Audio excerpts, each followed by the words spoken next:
do que você faz, como que é visto por você também e pela filosofia. Brevemente o suicídio para a gente fazer aquele arremate hoje bem, bem maravilhoso. Legal. Então, sendo bem breve, eu sou filósofa, né? Trabalho com filosofia. Fiz minha formação entre Portugal e Brasil. Trabalho com educação já há 30 anos, praticamente, em todos Que os níveis delícia. até o mestrado. E o suicídio, para mim, é uma das intrigas mais fascinantes, porque ela é um mecanismo de defesa, de autodefesa, de preservação. Ela é a construção de um direito, ela é a divisão desse direito também com o Estado, ela é a construção do que tem de maior riqueza, que é a essência individual. Ao mesmo tempo que ela é a dor, ela é o sentir-se fora desse mundo, fora desse contexto, e que vai me gerar algumas consequências. Então, o suicídio é dos conteúdos mais fascinantes para a gente pesquisar, e, em especial, quem de nós, em algum momento, já não pensou o que eu faço da minha vida aqui? Quem de nós não se sentiu fraco em algum momento, a ponto de querer fugir desse mundo e ir para qualquer outra situação? Quem de nós já não se questionou qual é o meu direito, se não é meu o direito de dizer aonde eu vou, onde eu venho e o que eu faço da minha vida? Quem de nós já não passou por intrigas com pessoas, com relacionamentos, com trabalho, onde se questionou qual é o meu papel, ou se permitiu fazer o que não lhe era cabível, porque se permitiu deixar que você não fosse o suficiente ou não? Quem de nós já não passou por isso em algum momento na vida? E Verdade. daí o suicídio é só um momento. O suicídio é só uma possibilidade. A gente tem N outras possibilidades. Quantas pessoas nós não conhecemos que morrem todos os dias, se mata todos os dias, quando ela se deixa levar por situações, quando ela se vende, quando ela se compra, quando ela se coloca como troca, como mercadoria, como N fatores. Então, o suicídio é a coisa mais presente que existe. Né? Eu gosto muito do termo que a filosofia usa, que não é o suicídio, mas que é a morte voluntária. Eu prefiro, Sim, porque tem que ser nossa. Só que verdade. ao ser nossa, de dizer não, eu quero viver bem, eu quero estar bem, é uma opção nossa. O terapeuta pode ter N fórmulas possíveis para isso, mas ele pode não alcançá-la, porque o sujeito que está ali não se vê pertinente a isso. Ele não diz eu quero, eu desejo e eu preciso ser ajudado, ou eu quero deixar de morrer todos os dias. Então, é nessa visão que eu tenho certeza que você hoje vai contribuir imensamente, imensamente. Eu percebo aqui na faculdade, como diretora de um polo de educação à distância, eu percebo que os nossos alunos se sentem muito perdidos em todas as situações. E esse é o Uhum. nosso papel, essa é a nossa função. É isso E daí a mesmo. nossa riqueza, enquanto profissionais de qualquer área que seja. Então, grata pelo convite, grata por estar aqui fazendo parte com você e com o professor Francisco dessas reflexões, dessas discussões que são só o início. Elas devem servir para cada um de nós como repensar, como o que eu posso, a partir de hoje, repensar na minha vida. Né? E muito obrigada a todos que estão presentes, obrigado a todos que viveram conosco esses momentos, que estão sempre ao nosso lado. Obrigada por poder te ouvir hoje. Ah, que linda! Gratidão por ter vocês ao meu lado, né? Eu agradeço infinitamente. Muito bom ouvir as tuas palavras, o teu conhecimento, não só enquanto filósofa, mas como semeadora, né? Porque na área da educação você semeia já há muitos anos e o quanto já deve ter contribuído, né, para diversas famílias. E eu agradeço essa contribuição aqui e que isso possa se espalhar realmente, porque eu acho que é esse o nosso objetivo, é poder falar e ir além, né? E o que é mais fascinante ainda é nós sermos capazes de identificar o quanto nós podemos, cada um com as nossas especificidades, o quanto nós podemos trazer, reconstruir e aqui, juntos, podemos dar esse apoio aos nossos alunos e apoio a toda a equipe. Por isso é um prazer imenso, não vejo a hora de você, da pandemia, nos liberar para que você possa fazer o curso presencial, porque já tem aqui, ó, a primeira aluna. Ai, que delícia, é muito bom. É muito bom. Muito obrigada. Todos, tanto você quanto o professor Francisco, de dar uma palhinha, um momentinho assim que a gente possa compartilhar com os nossos meninos. Ah, é o maior prazer do mundo, o maior prazer. Eu te agradeço imensamente. E hoje a gente vai poder partilhar sobre a visão sistêmica do suicídio, mas antes disso a gente vai falar um oi para o Dr. Francisco, que também vai poder falar um pouquinho aqui, para quem não assistiu, tem lá no meu IGTV, tem a nossa live, as duas lives, com a visão psicanalítica, a visão filosófica com a doutora Regina, e hoje nós vamos falar a visão sistêmica. O doutor Francisco está por aí? Tá? Vou chamá-lo então. E aí no final a gente retorna, tá bom? Ok, minha flor. Vamos chamar o doutor Francisco aqui. Vamos ver. Chamando ele. Doutor Francisco, especialista em suicídio, psicanalista, psicólogo, boa tarde, amigo querido. Boa tarde, meu amigo. Tudo bem? Tudo ótimo.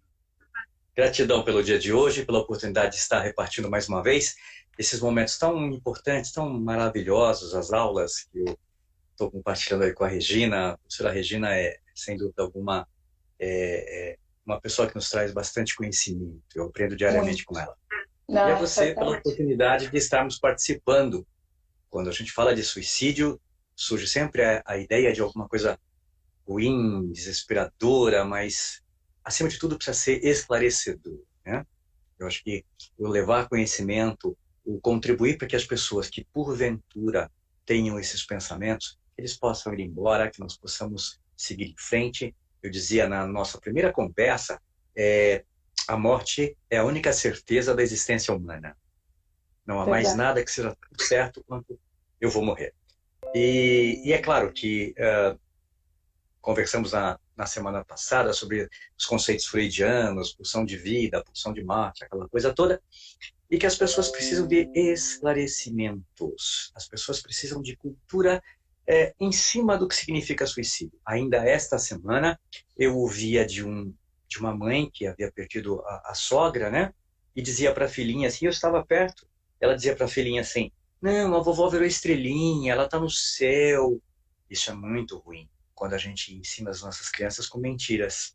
Na verdade, Sim. discutir a questão da morte, falar de uma forma mais branda, tudo bem. Mas quando nós iludimos, mentimos e construímos essas fantasias, o indivíduo lá na idade adulta, quando ele já está passando por uma situação de insuportabilidade, quando o momento dele está muito ruim, a primeira coisa que ele pensa são nessas fantasias. Quer saber? Eu vou morrer, assim, vou perto da minha mãe, eu vou para perto da minha avó, aqueles que me entendiam. Uma tremenda bobagem, excetuando-se É isso qualquer mesmo. conceito religioso, nós não sabemos para onde vamos. Sabemos que vamos para algum lugar, mas não sabemos para onde. Se o indivíduo não consegue administrar a sua vida aqui e agora, que dirá num outro lugar. Mas hoje o dia é para te ouvir. Eu quero te ouvir, eu quero aprender sobre Ah, que constelação lindo. sistêmica.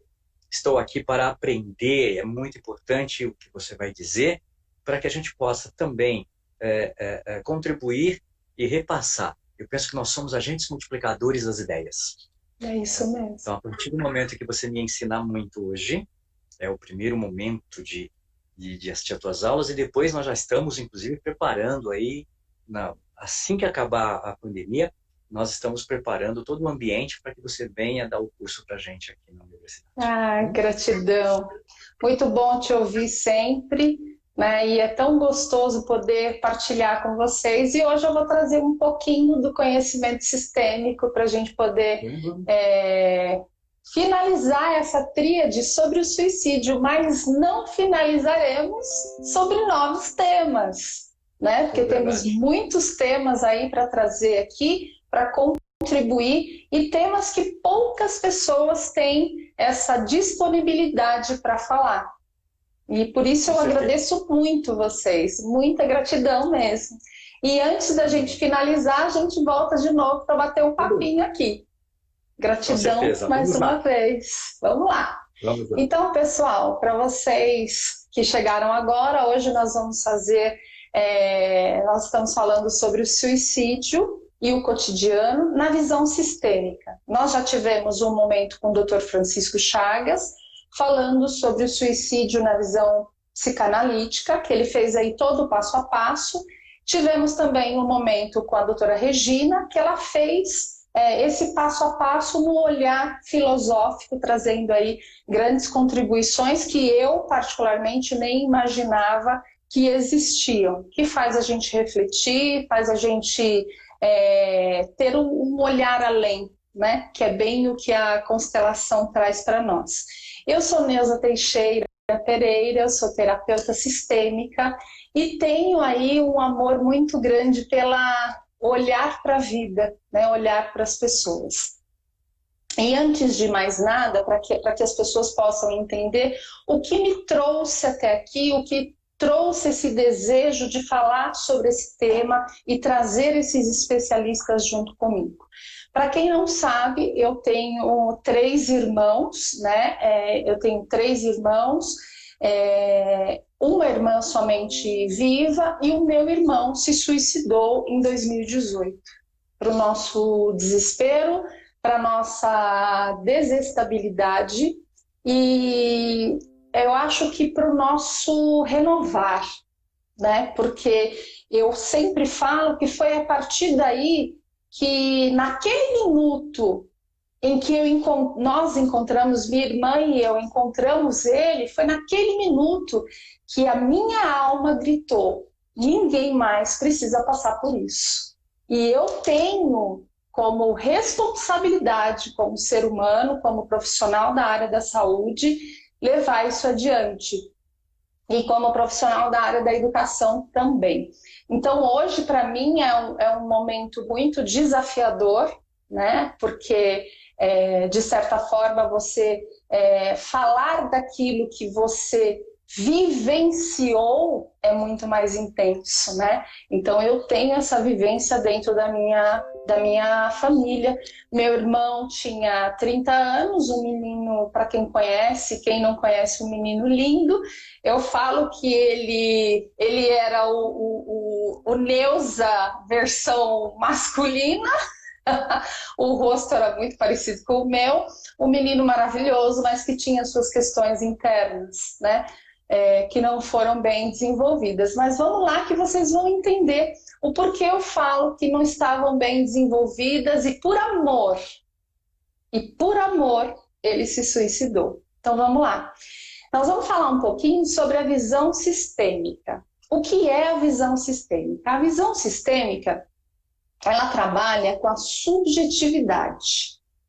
E ela surge numa época, lá no século XX, numa época onde, após a Revolução Científica, nós tínhamos a ciência tradicional. Então ela surge num movimento de choque, porque ela vem falar daquilo que a ciência não fala, porque a ciência ela traz para você como funciona aquela situação, como acontece, e ela te prova. E a subjetividade, ela trabalha com aquilo que está por trás, o que é subjetivo. Então, o que tem atrás de uma cultura, de uma arte, até de uma cultura espiritual mesmo.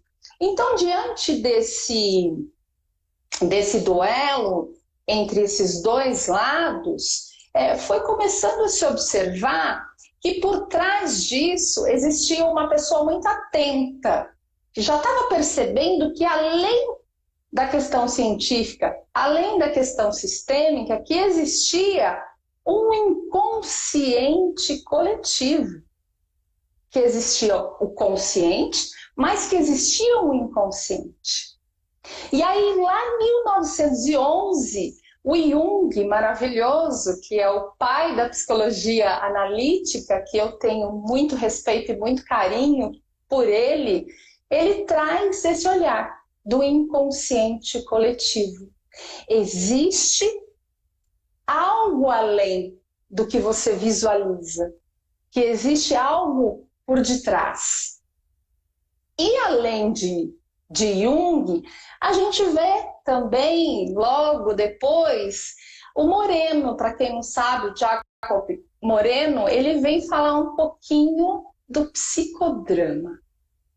Que por trás das relações, que por trás das pessoas e das situações, existe uma dramatização.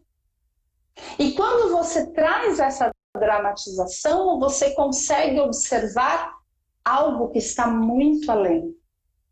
Então percebam, existe a subjetividade, existe a ciência tradicional que vem aí com um duelo provando que, peraí, como assim?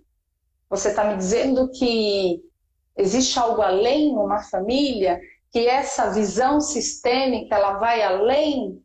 Sim, ela vai além. E a gente vai observar isso.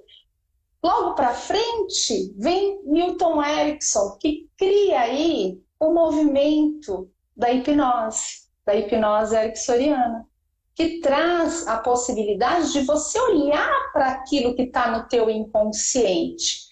Então, peraí, esse inconsciente é forte? Esse inconsciente, ele consegue me mostrar muito além do que eu estou imaginando. E aí, nesse movimento de olhar para toda essa situação, quem por trás de tudo isso começou a observar? Existe um homem chamado Bert Hellinger. Bert Hellinger nasceu na Alemanha em 1925, um visionário, alguém que olhava além. Ele passou pela guerra, ele passou por várias situações de muita dor, de muito sofrimento, sim, de muita incerteza, mas ele tinha um olhar diferenciado. Ele teve aí várias formações, ele passou pelo processo de busca interna através das suas formações. E em um determinado momento, ele resolve entrar para o sacerdócio. Ele resolve sair dessa parte de ser terapeuta e psicoterapeuta, né? Porque naquela época a formação de psicologia ainda não era oficializada, então ele era considerado um psicoterapeuta, mas não tinha a psicologia. Mas ele buscava além. Então ele começou. Jung, Moreno, vamos estudar Freud, vamos estudar família. Ok, aonde eu encontro família? Olha que homem com um olhar além. Eu encontro família dentro da igreja. Aonde mais eu encontro família? Se eu for para a rua, se eu for para o campo, se eu for atrás. E aí ele resolve ir para a África do Sul. E na África do Sul, em 1950, a gente só consegue imaginar, né, o que ele pode ter passado lá. Ele resolve começar a conhecer, estudar e participar dos Zulus. Então ele vai para a comunidade Zulu, ele se torna lá um sacerdote daquele lugar e ele vivencia ali todos os dias da vida dele, durante 16 anos, esse encontro dessas famílias, esse movimento Zulu, o povo Zulu, eles são muito ligados à questão da ancestralidade. E aí Bert Hellinger começou a observar, peraí, se eu olho para o meu ancestral, eu olho para o que aconteceu com o meu ancestral. Se eu olho para o que aconteceu com o meu ancestral, existe algo além. E será que isso não está relacionado ao inconsciente coletivo? E aí ele começa a perceber que não era só a genética, que não era só o comportamento, que não era só a crença que a gente carregava dos nossos ancestrais, que era muito além. Então, quando a gente pensa nos nossos ancestrais, eu até convido você que está aí do outro lado para puxar na memória, da onde vem a sua ancestralidade? Você sabe da história da sua ancestralidade? Talvez o estudar a história da sua ancestralidade venha te trazer grandes compreensões, venha trazer soluções, muitas vezes, para aquilo que você não conseguiu até o dia de hoje. E aí, quando existe esse convite de olhar para o que aconteceu com os ancestrais, ele começa a perceber, peraí, teve pessoas que viveram na guerra, teve pessoas que morreram na guerra, teve pessoas que tiveram os seus corpos mutilados, teve pessoas que passaram fome, teve pessoas que passaram muita dor, muito medo, muito sofrimento. E aí ele falou, ok, então eu posso carregar isso também. E isso pode pairar no inconsciente coletivo da minha família, do meu sistema. E esse sistema pode sim honrar, sem mesmo imaginar, por um amor inconsciente, uma lealdade invisível. Como é isso? Como eu posso honrar aquilo que eu não sei o que é? Como eu posso amar aquela pessoa que eu nem vi? Pois bem, ele começou então a observar todas essas famílias. E ele percebia que dentro dessa comunidade Zulu, do povo Zulu, existia um respeito muito grande dos filhos para com os pais. E existia um equilíbrio muito grande entre o relacionamento mesmo, entre o casal, entre as pessoas que lá conviviam. E aí Bert, novamente com esse lado visionário, ele, peraí, as relações humanas, diante de tanto estudo, diante de tanto conhecimento, que as relações humanas elas estavam ligadas por 3 leis, que existia um fundamento, sim, que existia uma base. Então ele começou, peraí, então todo mundo que pertence deixa de ser excluído, deixa de ser rejeitado, deixa de se sentir isolado. E aí ele criou a lei do pertencimento. A lei do pertencimento, ela traz exatamente isso, que todos nós temos o direito a pertencer. Então eu tenho o direito a pertencer a uma família, você aí do outro lado tem sim o direito a pertencer a uma família. E tem mais, o direito de saber quem é a sua família. Esse é um direito nosso. E quando nós não temos esse direito concedido, a gente fica sem lugar, a gente fica perdido. E aí, diante desse pertencer, ele começou a observar nesse comportamento de eles honravam os pais tinham o seu lugar de grandes, os pais eles se colocavam como os maiores mesmo. Então ele começou a observar e falou, opa, isso é uma hierarquia, isso é a lei da ordem. Então vamos lá, se existe ordem, vai existir uma melhora na relação. Então ele estabeleceu a lei da ordem. Lei da ordem e hierarquia. Quem vem primeiro tem o seu posto, tem o seu posicionamento.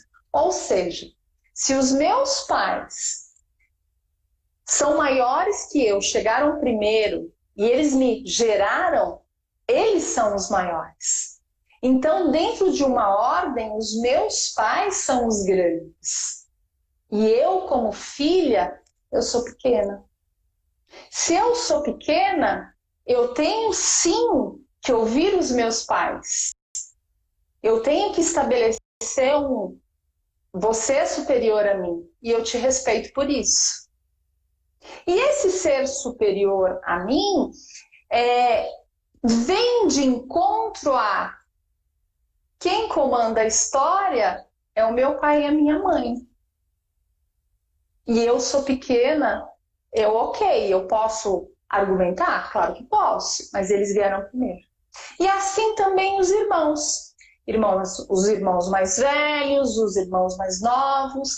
E aí entra uma questão muito importante, que muitas vezes nós não paramos para pensar. E isso influencia muito o nosso dia a dia também. Veja o aborto. O primeiro movimento foi um aborto, o primeiro filho foi um aborto, esse filho tem um lugar, ele pertence. Ele é o primeiro filho. E aquele que em seguida veio e vingou, que sobreviveu, é o segundo filho.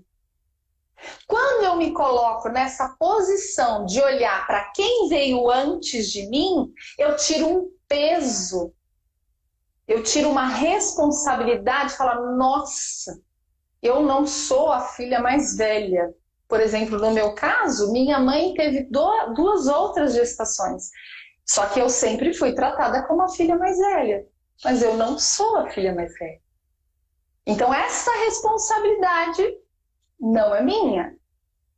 Então veja bem, se nós temos todos o direito a pertencer e que esse pertencimento existe uma ordem estabelecida, então os meus pais são os grandes, são os superiores, o meu irmão mais velho e assim sucessivamente até o irmão mais novo.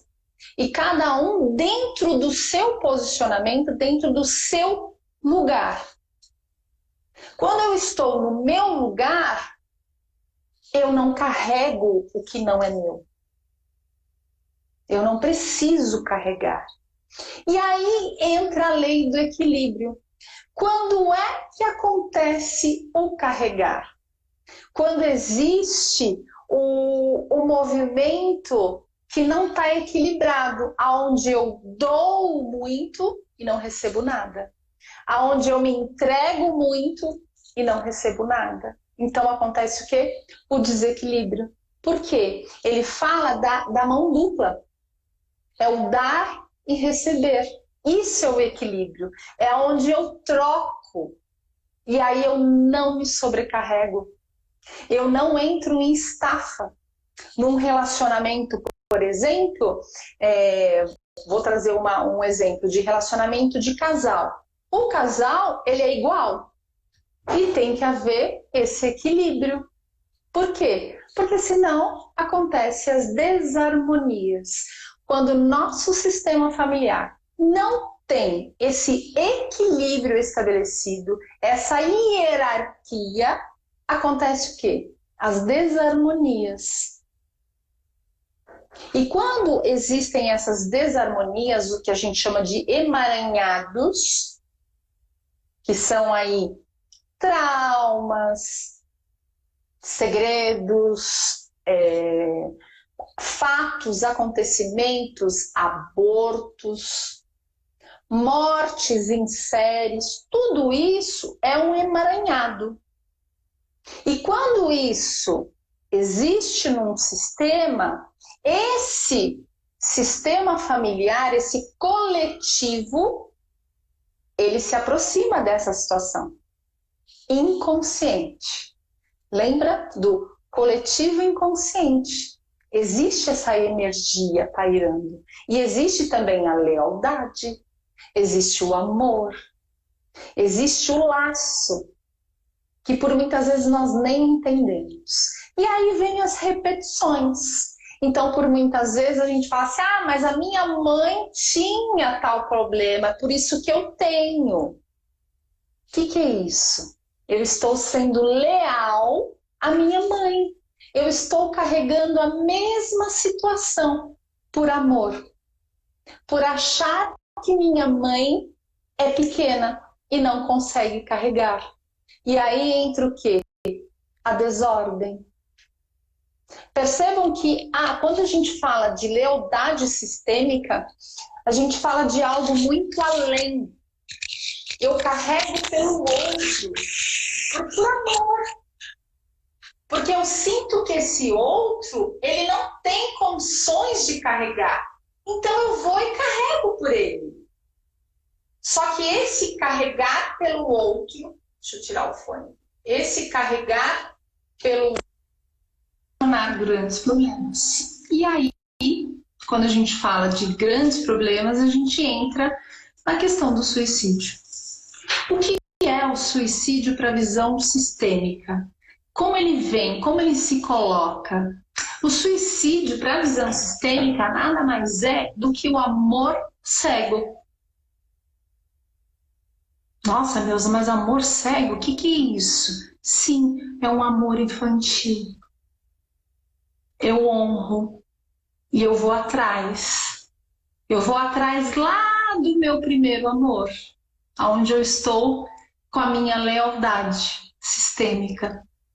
Então, se aconteceu nesse sistema abortos, assassinatos,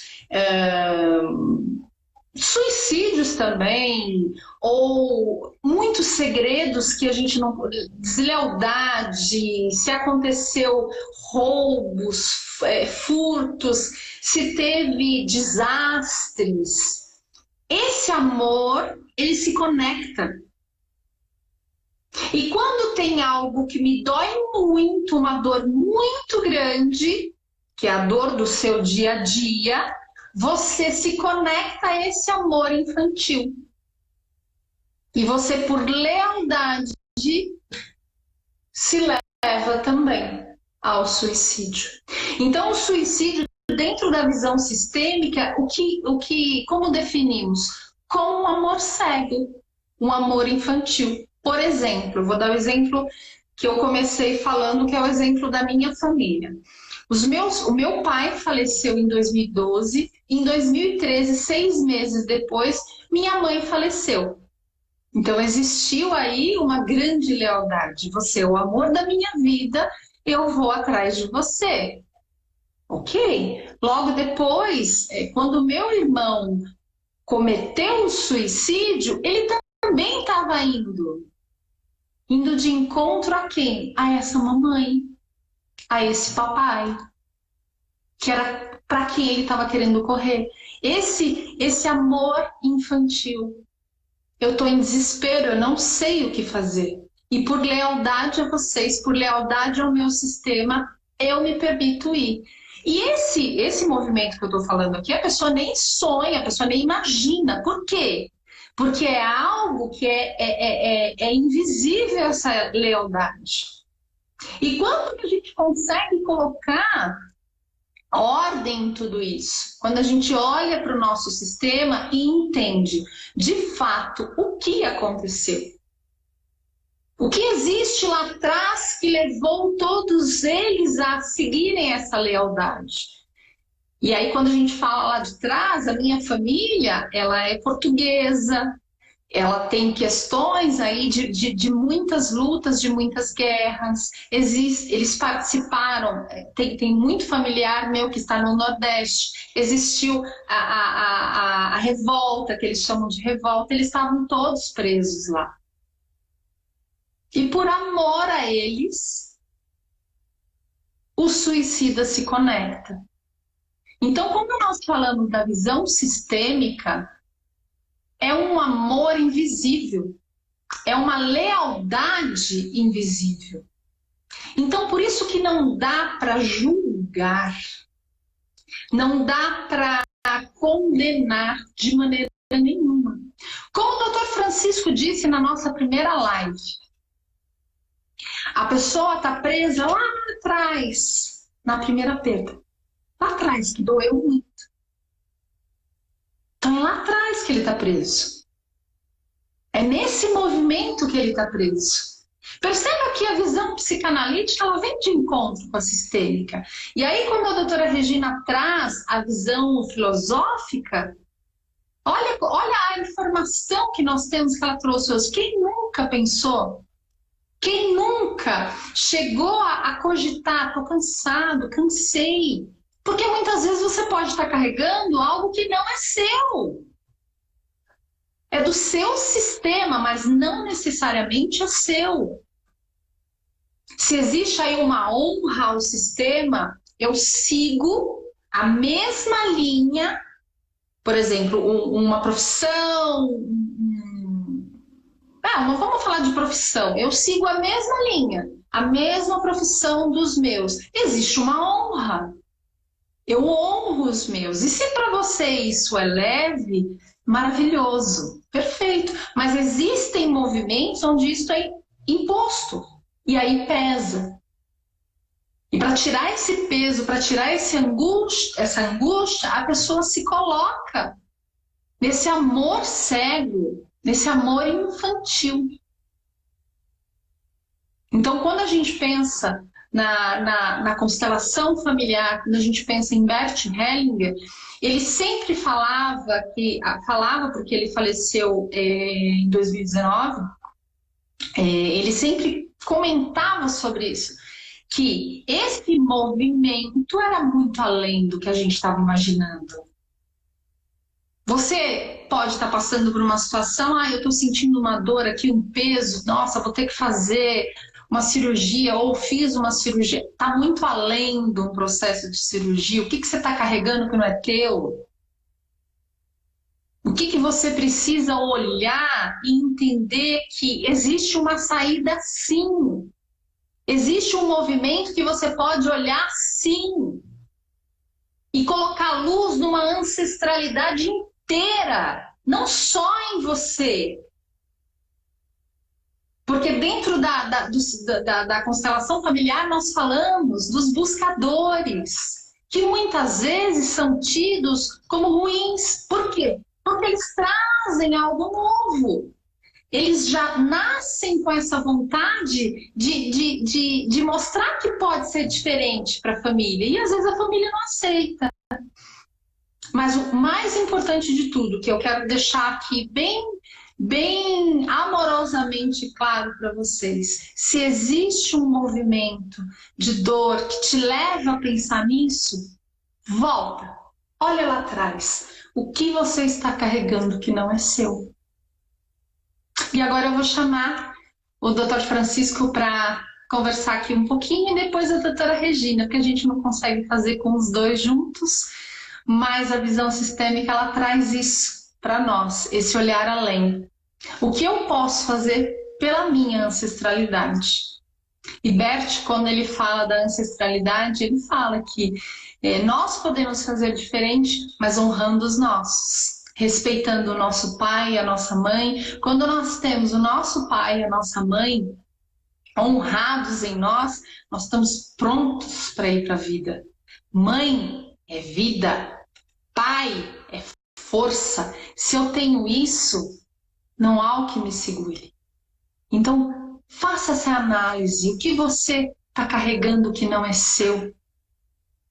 E olhe com os olhos do amor, sem o julgamento, que é o que a gente mais respeita dentro da constelação. É olhar com os olhos do amor. Deixando o ego um pouquinho mais baixo. Baixa o ego. Sobe a sua centelha divina. Deixa ela equilibrar aqui para você olhar para o papai, olhar para a mamãe e ver que eles são grandes, sim. E que eles sabem o que eles podem fazer por eles. E que você tem a sua história e você pode fazer muito por ela. Gratidão por terem ouvido. Vou chamar o Dr. Francisco aqui para ele poder partilhar. Vamos aguardar um pouquinho. Quem quiser mandar alguma pergunta, fica à vontade. Ele já está entrando aqui.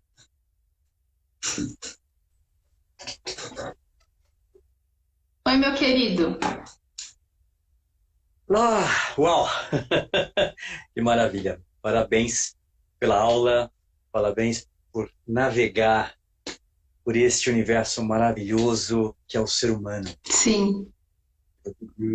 Você diz de uma maneira muito apropriada, olhar o outro com amor. Eu sempre digo que quando nós olhamos o outro com as lentes da alma, nós somos vistos pelo universo. Né? E essa é a essência de tudo.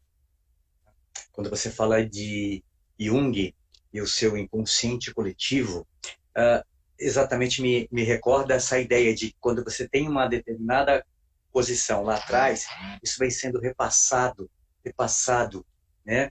De pessoa para pessoa, de ancestral para ancestral, até que se torne uma verdade. Então, é importante saber o que nós recebemos.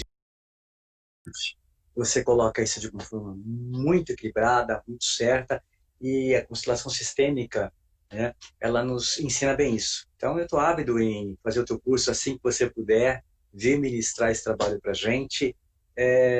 Com certeza, um grande ensinamento. Muito obrigado, viu? Muito obrigado e parabéns pela colocação muito tranquila, e que nós possamos ser uma sementinha na vida do outro, muitas vezes daquele outro que aparentemente está tão bem, que aparentemente não demonstra nada, mas que está fragilizado por dentro, está quebrado por dentro.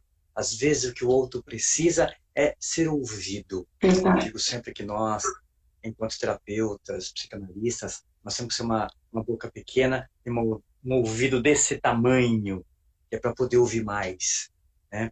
Exatamente por isso temos 2 ouvidos. Ouvir mais o outro, ouvir mais as pessoas. Nem sempre aquele que se mostra tão bem, aparentemente, sorridente, muitas vezes é um mecanismo de defesa.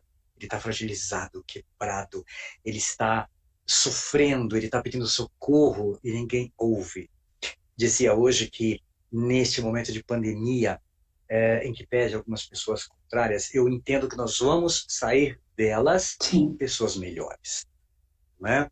Nós caminhávamos num momento de extrema dinâmica, nós estávamos sempre correndo, sempre resolvendo os nossos problemas, sempre com coisas atrasadas, nós tínhamos sempre coisas a fazer, né? Nós não nos permitimos ficar quietos por um tempo, pensando, refletindo, não. Quando a gente parava 15 minutinhos para parar, para pensar, já vinha assim, nossa, mas eu tenho que passar roupa, mas eu tenho que fazer alguma coisa, nossa, mas eu tenho que corrigir prova, nossa, mas eu tenho que fazer aquilo. Então, nós não nos permitimos refletir sobre o outro, né? Refletir sobre qual a nossa importância, de que forma, quem eu sou, para onde eu vou, como eu vou, com quem eu vou, quando e por que eu vou para algum lugar, né?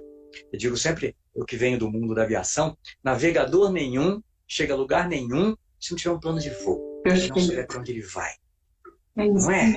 Então, comandante nenhum chega a lugar nenhum se não tiver um plano de ação, um plano de voo. E nós? Qual é o plano que nós traçamos para nossas vidas? Será que a vida é esperar chegar o final de semana, esperar chegar o salário no final do mês, pagar as contas? Não, a vida é muito maior do que isso. A vida é muito maior. Nós temos, sim, que nesse momento de pandemia, nesse momento de isolamento social, mas não emocional, pega o telefone, liga para o teu pai, para tua mãe, liga para um primo, para uma prima. Quantas pessoas veem os primos em Natal, uma vez por ano, e olhe lá. É isso mesmo. Liga para um primo, liga para um sobrinho, liga para um amigo, liga para alguém que essa relação familiar que você tão bem coloca, né? Nós estamos para casa. Por alguma razão, viemos da mesma família. Por alguma razão, estamos atrelados por um sentimento. Então, é regar todo dia essa plantinha do sentimento, do amor. Isso que vai fazer com que a gente saia disso aqui melhor. Tenha certeza que quase todas as pessoas sairão disso aqui olhando o outro com as lentes da alma. Ai, sem dúvida. Sabe? Olhando para o outro melhor, valorizando um café da tarde, valorizando. Você quer um exemplo? Eu vejo isso no meu dia a dia, em clínica, na escola. Ninguém mais toma uma refeição juntos. É impressionante. Cada um pega o seu prato, vai para o seu quarto, vai lá ver o seu programa, vai comer, mexendo no notebook. Ninguém tem mais aquele prazer de sentar e tomar uma refeição e falarmos e conversarmos e jogarmos conversa fora. Como nós fazíamos antigamente, sem querer ser saudosista, mas eram relações em que se resolviam os conflitos familiares ali. Verdade. Verdade. Hoje nós resolvemos os nossos problemas, as nossas questões familiares no WhatsApp. Sequer ligamos. Aliás, o celular, o que menos que você faz é ligar. Você se comunica por WhatsApp, por Facebook. Está na hora de pararmos com isso. E esta pandemia veio exatamente para nos dar uma chacoalhada, nos alertar. Eu dizia que o astral poderia levar 300 mil pessoas para o outro plano, né? Isso seria natural. De que maneira? Através de uma guerra, de um conflito nuclear. E poderia ter pego essas 300 mil pessoas e levado. Era tempo delas. Porém, quis o nosso Criador que não se desse dessa forma. Essas 300 mil, 400 mil pessoas se foram e deixaram um legado daqui de sentimento, de amor, de saudade, de carinho. Se fosse através de uma guerra, o que restaria era o ódio de um país contra o outro, de irmãos contra irmãos, né? Quando, na verdade, essas pessoas se foram e deixaram um legado. Que legado? De sentimento, de saudade, de reflexão, de uma série de sentimentos bons, não é? Então, penso que é preciso refletir sobre isso, sobre o morrer, sobre que direito eu tenho de tirar minha vida, uma vida que me foi dada com tanto sacrifício, com tanto amor, a geração da minha mãe, né? A geração, todo o trabalho feito para que eu pudesse chegar até aqui e de repente jogar isso fora, né? Então, nós temos que sim ver o outro, ser bons exemplos, termos bons exemplos para os nossos filhos, para os nossos amigos, né? Para as pessoas que convivem com a gente. Bons exemplos, né? Digo sempre assim, que quando os bichinhos nascem, quando a tartaruguinha nasce, ela rapidamente caminha em direção ao mar, porque isto é a herança genética dela. O passarinho, né? Quando ele nasce, quando ele passa aquele período de alimentação, ele sabe a hora de bater as asas e voar. Isto só é possível porque os animais trazem uma herança genética chamada de cromossomos. É isso mesmo. Nós, seres humanos, nós não temos os cromossomos, mas nós temos o como somos. Como somos. Exemplos. Portanto, é isso que eu devo mostrar ao outro. Quem eu sou, de que forma eu posso agir, de que forma eu posso olhar para o outro de uma maneira. Alguém vai dizer para você, mas como você é bobo, para com isso. Não, eu faço a minha parte. E se você fizer a tua parte, com certeza, o todo se enriquece. Quando eu valorizo a minha família, quando eu valorizo as pessoas que eu amo, mesmo que não tão próximas, mas que eu não as esqueço, tenha certeza que essa relação familiar, como você bem colocou, ela se perpetua. No dia que nós formos embora, no dia que nós tivermos que ir embora, nós deixaremos com toda certeza um legado. E qual é o legado que você deixa? De amor, de sentimento.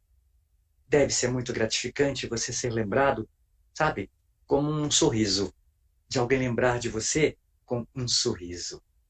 E não como um um olhar de tristeza. Sim, Bom, que é exatamente como eu lembro do meu irmão. sim, com um sorriso. Exatamente. Quando você lembrar dele, a lembrança é de um sorriso, É. por tantas coisas boas que ele fez, não é? Então, que nós possamos ir assim. Digo sempre que, quando nós tivermos que ir embora, quando nós tivermos que partir, que nós possamos ir vazios. Vazios. E deixamos aqui tudo aquilo que a gente viveu. Passamos aos outros. Repartimos conhecimento, que é o que nós estamos fazendo agora. Se você for embora cheio dos teus conhecimentos, das suas coisas, não valeu a pena. O que vai valer a pena é você ir embora vazio. Deixar tudo de bom aqui e agora. Bom, imensamente grato por essa oportunidade de participar Gratidão. da tua live. Eu tive um imenso carinho em repartir com você, com a professora Regina, com as pessoas, muitos amigos que adentraram aqui. Eu fico muito feliz e me coloco à disposição de todos, independente de horários. Tá com na garganta, peito apertado. Liga pra gente, vem na minha clínica, fica à disposição de vocês. Eu já deixei à sua disposição, você conheceu o nosso espaço. E eu agradeço tanto. Esse espaço não é um espaço que eu ganho dinheiro, que eu cobro. Não, é um espaço que eu recebo pessoas. As pessoas que eu amo. Né? O homem precisa ganhar o suficiente para sustentar com dignidade a sua família. Afora isso, você se torna escravo de dinheiro. Verdade. Eu trabalho hoje, eu faço esse trabalho. Eu sempre digo que 2 dias na semana eu não cobro consulta, eu não cobro nada. São 2 dias que eu me dou às pessoas. São 2 dias que eu me permito. Porque se eu ficar pensando em fulano vai passar uma terapia ou passar uma consulta comigo, custa tanto, então eu estou servindo ao dinheiro, não é? Eu estou sendo mercenário com o conhecimento que eu pude adquirir. Portanto, eu escolho 2 ou 3 dias na semana, porque eu tenho um monte de gente que não fala nada, e na verdade eles acham que estão vindo de graça, mas quem está ganhando sou eu. E como? A oportunidade de poder compartilhar com o outro aquilo que eu posso, no sentido de ajudar, no sentido de orientar. Portanto, quem não estiver bem, quiser bater um papo, me chama nas redes, me chama no Face, me chama, sinal de fumaça, eu vou lá e te atendo. Perfeito. Isso é o importante, nós podemos repartir conhecimento. É isso mesmo. Fiquem todos muito bem, imensamente grato, Gratidão. Deus os abençoe, Amém. que a gente possa seguir sabendo que valeu a pena. Nós não estamos aqui à toa, há uma razão. Não somos seres humanos vivendo uma experiência espiritual. Somos seres espirituais vivendo uma experiência humana. E assim, vale dizer, nós estamos em constante aprendizado. Vamos aprender sempre. Muito. Te agradeço muito porque eu aprendi bastante com você. Obrigada, querida. Obrigado, querida. Beijo a todos. Vou chamar a doutora Regina aqui para falar um tchauzinho para a gente. Obrigada. Doutora Regina me chama aqui para ela poder falar um tchauzinho para nós. Vamos ver se ela vem aqui. E gratidão a todos que estiveram aqui. Eu espero que esse movimento tenha chegado até você aí com uma compreensão diferente de que as coisas sim podem ser diferentes, os movimentos podem ser diferentes. Né? Para mim, hoje é um momento muito importante, porque como o doutor Francisco falou, poder falar de suicídio tendo um irmão que se suicidou é algo muito forte, é algo muito intenso, mas que eu tenho aqui a tranquilidade para falar e tenho a tranquilidade para trazer para vocês, porque o meu irmão deixou um legado de amor, de muito carinho, de muita solidariedade. Quem conheceu sabe do que eu estou falando. Minha querida, a gente quer te ouvir um pouquinho. Nossa, foi fascinante então, a tua posição. Me faz repensar tantas coisas. Repensar a ancestralidade, repensar o pertencimento, o equilíbrio que a gente tanto almeja e tanto perde. Verdade. Olha, muita gratidão, meu amor, muita gratidão de ter convivido com você e com todos os seus nessas 3 sextas-feiras. Aprendi muito e sei que isso é só o começo da nossa trilha. Ouvindo o professor Francisco e ouvindo a sua suas definições me lembrou bastante do que o professor falou, quem somos nós. Platão tem uma consciência muito grande dessas essências que nós somos e me faz lembrar que nós somos como o mar. Nós, como se nós fôssemos baldes que são recolhidos desse mar imenso, desse oceano imenso, e que eu tenho, por um período temporal e espacial, esse balde, ele se constrói fisicamente para que toda aquela água que vem do oceano, que é o pertencimento de todos, é parte de todos, é a ancestralidade de todos, mas que sou eu também. Neste momento territorial, neste momento temporal. E eu faço dele, preencho ou esvazio esse meu balde de acordo com aquilo que eu tenho como amor, aquilo que eu considero e aquilo que eu construo como amor. E essa aula que você deu hoje é como se esse balde ele pudesse voltar ao mar, porque ele cumpriu a sua função. Ele é parte, desprovido dessa fisicalidade, desprovido desse balde duro e rude. Mas ele é essa cor que eu construí ao longo dessa temporalidade, mas que ele vai voltar a ser uma cor muito maior e muito melhor quando ele retorna ao mar. E essa é a nossa experiência. E vai ser fascinante conviver com você nas aulas que você maravilhosamente vai dar para nós. Maravilhosamente vai nos fazer parte dela. Obrigada. Obrigada, você, meu amor. Obrigada, professor Francisco. Obrigada a todos que compartilharam na live. Um beijo muito grande. Muita gratidão. Sabe uma coisa que para mim fica muito clara? Como eu disse no começo, aquele dia marcou o início da minha vida. Aquele dia marcou.